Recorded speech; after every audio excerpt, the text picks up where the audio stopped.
Welcome to the series of Introduction to Environmental Economics. Under this, we have been talking about environmental regulation. Today's topic is Prescriptive Regulation, Part 1. The learning objective of this regulation is to overview the concept of economic incentives, to comprehend various types of economic incentives, to examine advantages of economic incentive and evaluate the disadvantages of economic incentive. So, economic incentive is one typical type of environmental regulation under the various two types of environmental regulation, economic incentive and prescriptive regulation. We will be talking about economic incentive in this lecture. Economic incentives provide rewards for pollution control to reduce pollution, and that is perceived which is in the interest of public policy and public interest. Under economic incentives, a substantial reward would be provided to the good performance or also incentivized for the poor performance. So, people who are polluting or the polluters, the firms, specifically the firms, they will be disincentivized as well as incentivized in order to reduce the pollution. So, the role of economic incentive is to reduce the pollution, at the same time provide the economic incentive to reduce pollution. The idea behind it is to align both public and private incentives together. Generally, we have seen that firms and the polluters do not have enough incentive to reduce pollution. So, the basic motive behind the economic incentive is to provide them economic profitability or economic scope of economic benefits for reducing the pollution amount which they are polluting. Under this, there are several tools. They can be categorized as three broad categories. One is fees. Emission fees is the most widely spread economic incentive which has been implemented across various other countries also. And marketable permits is the second variety of economic incentives. Third is liability. Pollution fees. Let us discuss about the pollution fees under economic incentives. It involves payment or the charges per unit of pollution emitted. Every unit a polluter pollutes, he will be basically it will be a amount which it has to bear or a payment which the polluter has to pay to the regulator. When a polluter must pay for every unit of pollution, it becomes polluter's interest to reduce emission. So, this is the way a polluter is incentivized to reduce the pollution or reduce the emission, as the polluter has to pay for every unit of pollution.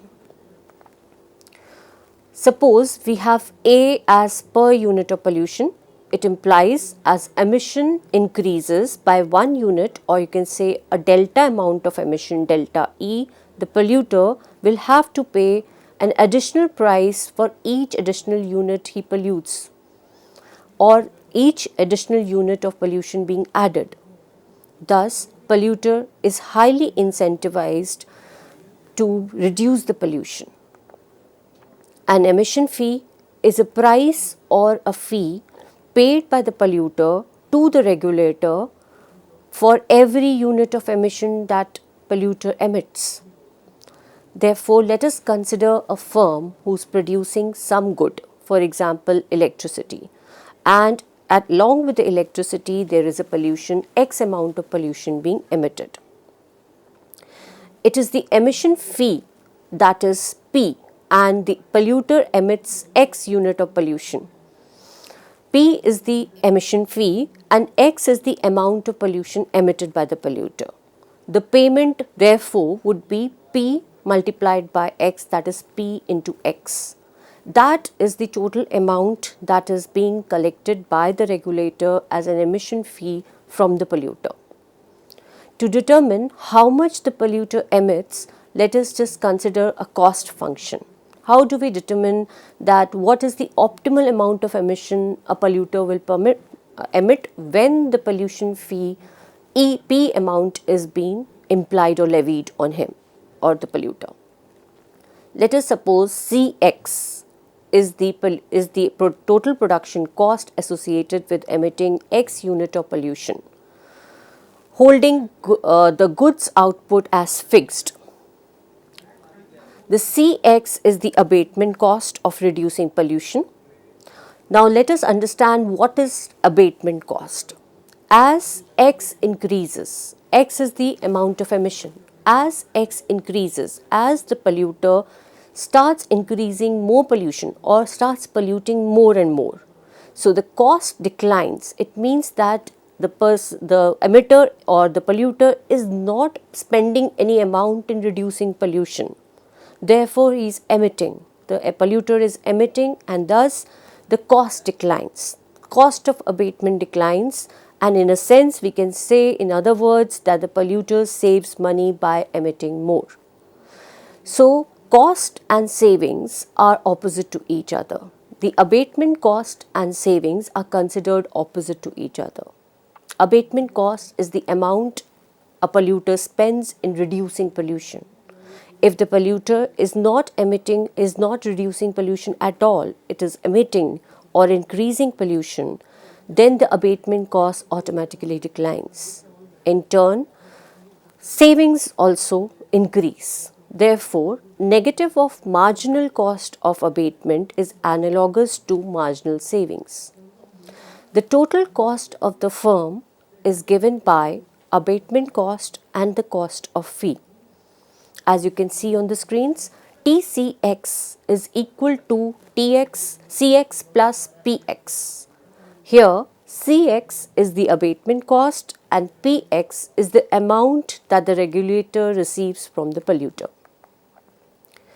Now, in this framework, how do we optimize the level of emission or level of pollution? This, for optimization, as per the principle of mathematics, the first order condition says that the first derivative needs to be equated to 0. Our optimization is to attain minimization of cost function. So, the total cost function, when you take the first derivative of total cost function with respect to the pollution x, the first derivative is equated to 0. As you can see on the screens, dTx upon dx is equal to 0.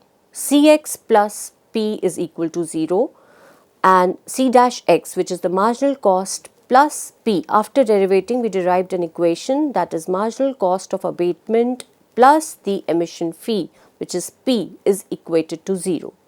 As a result, the emission fee is then equated to negative of marginal cost of abatement, or in other words, it is also equated to marginal savings of emission. A marketable permit allows polluters to buy and sell the right to pollute. Now, one can see that emission fee has actually reached its optimal at X star, and X star is the optimal level of emission that one should emit when one is charged with P amount of emission fee. So, for the equilibrium to hold, P, which is emission fee, should be equated to the marginal savings of the firms, or you can also say the marginal cost of abatement of the firm, negative of the marginal cost of abatement of the firm. This becomes an equilibrium condition when we have emission fee as an economic incentive under regulation, economic regulation. Now let us move on to the next variety of economic incentive that we call as marketable permits. What are marketable permits? Marketable permit allows polluters to buy and sell the right to pollute. Now, the idea or the notion behind marketable permit is different from emission fee. Emission fee is you are actually disadvantage or incentivizing the polluters to emit by charging a fee on every unit of pollution in case of emission fee. However, in marketable permits, you float the permissions to pollute in the beginning.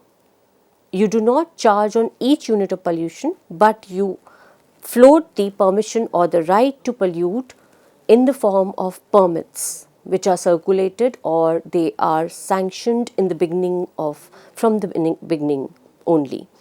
This instrument, which is called as permit system, begins as a prescriptive regulation, and it takes the form of economic incentive by allowing trading in it. So once you have the total permits, it would mean that you are assigning permits for all the firms or the polluters to permit to pollute a certain quantity of emission. So that permission is given in the beginning to the polluters, and they are like a circulatory or they are marketable by different polluters. Initially, what is assigned to them, they can trade with those permits among each other. Trading induces, thus, once it is open for trading, the trading will induce a price or a value on the permit to pollute, thus causing firms to visualize pollution as an expensive activity. Thus, by giving the chance to all the polluters to buy and sell the permits among each other, you are actually setting a price on the permits. Initially, you float the permits without any cost, and later on, when you open the trade, then they automatically attain some value by demand and supply forces running between the in a form of a market structure. Less pollution in turn means fewer permits.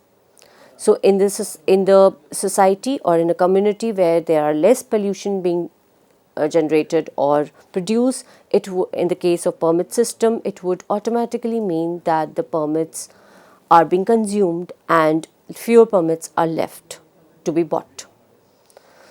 Thus, there is a opportunity cost that of emission is being inculcated in the permit system. Firms, they can sell more permits by not emitting. So once a firm decides not to emit or then there is an excess of permits in that with that firm. So the firm will decide to sell its permits which are not being used. Unused permits can be sold to other firms. A marketable permit system is often called as cap and trade. You initially cap the system or you cap the amount of emission or permits to be floated, and then through this permission to be the amount of emission to be you allow the emission to be or permit the emission to happen by the quantity of permits being allotted in the society or circulated in the market. So by this you control the pollution by providing the permission to emit. However, this cap is open for trading, and later on the forces of demand and supply take over in the market system and finally leads to efficiency to find out the optimal level of permits being used.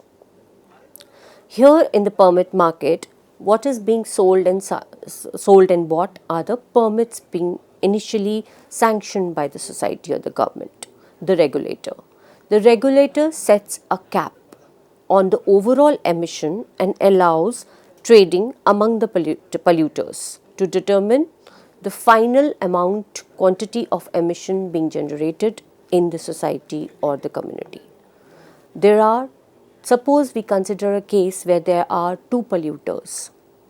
Suppose there are total of 100 units of permits being floated. Suppose each firm gets 50 equal permits being sanctioned by the regulator. Thus, the marginal savings from polluting function can be determined or expressed or defined in the following way. One can see The permits are plotted on the horizontal axis, and the vertical axis depicts the marginal savings function from the permits or emitting.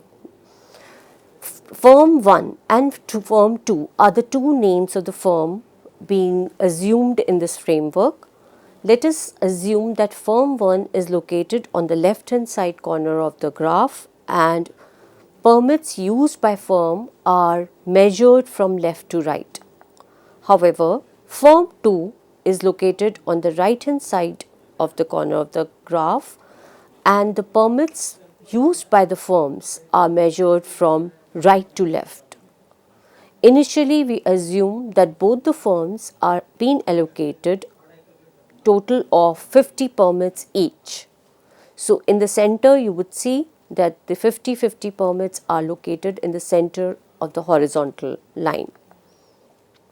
The total permits 100 are located at the right corner for the firm 1, total 100. So, firm 1 is moving from left to right, and the total permits which firm 1 can observe are on the extreme right of the corner of the graph.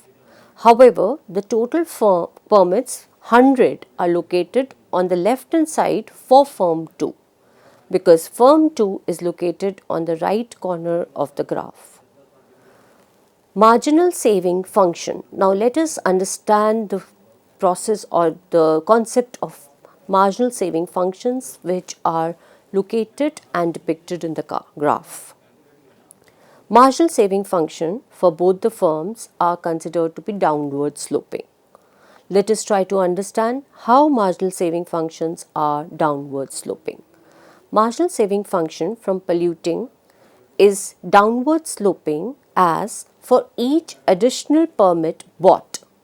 Now we are depicting the permits bought in the form of symbols E.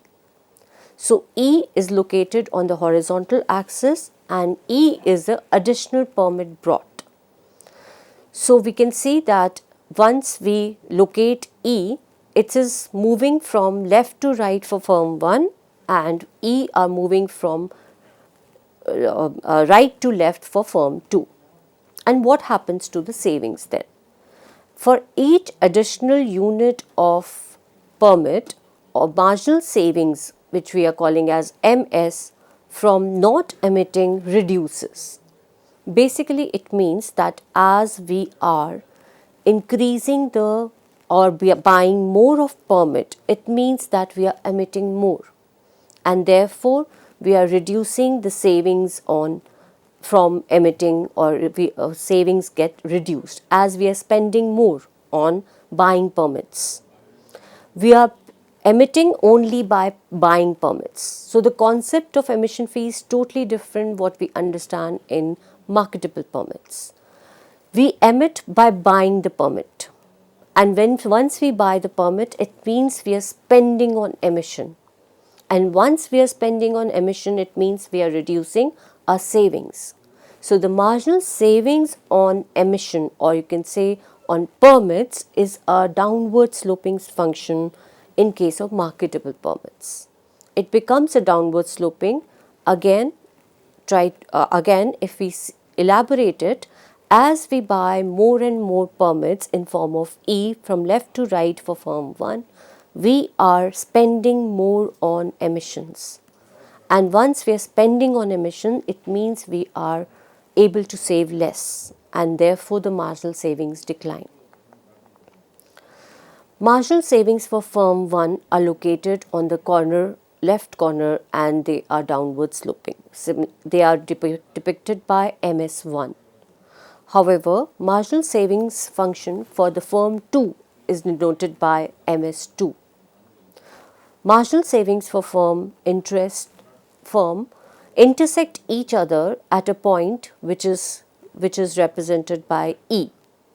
So it basically means that at point E, which is corresponding to E star, it is that amount of permits at which marginal savings of both the firms equate.